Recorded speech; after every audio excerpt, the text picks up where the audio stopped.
নমস্কাৰ সকলোকে মোৰ ইউটিউব চেনেললৈ স্বাগতম জনাইছো। আজি বনালো কচুৰ সৈতে মাছ। কচু বাৰু কাৰ কাৰ প্ৰিয় জনাবচোন মোক। আৰু আপোনালোকে যদি মোৰ ইউটিউব চেনেলৰ ভিডিঅ'সমূহ চাই ভাল পায়, লাইক, কমেণ্ট এণ্ড শ্বেয়াৰ কৰিব। আজি কচুটো মোৰ বহুতেই প্ৰিয়। আপোনালোকৰ বাৰু কাৰ কাৰ প্ৰিয়? কচু দিলে আৰু মোক একো নালাগে। গতিকে আহকচোন ৰেচিপিটোলৈ যাওঁ। এয়া মই তেলত মাছখিনি ফ্ৰাই কৰি ল'লোঁ। এনেকৈ হালধি আৰু নিমখ সানি অকণমান মাছখিনি ফ্ৰাই কৰি ল'লোঁ।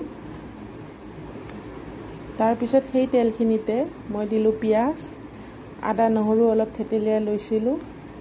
তাৰপিছত বিলাহী দিলোঁ।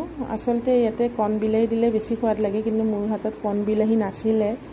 তাৰপিছত তাত দিলোঁ মই নিমখ আৰু হালধি। তাৰপিছত কচু, কাটি লোৱা কচুখিনি দি দিলোঁ। গুৱাহাটীত থাকোঁ, গতিকে কচু ইমান পাবলৈ নাই। যিখিনি পাইছোঁ সেইখিনিৰে বনাইছোঁ। তাৰপিছত ভজা হোৱাৰ পিছত অলপ তাতে দিলোঁ মই ঘৰৰে ফুট জলকীয়া। তাৰপিছত পানী অকণমান দি উতলিব দিলোঁ।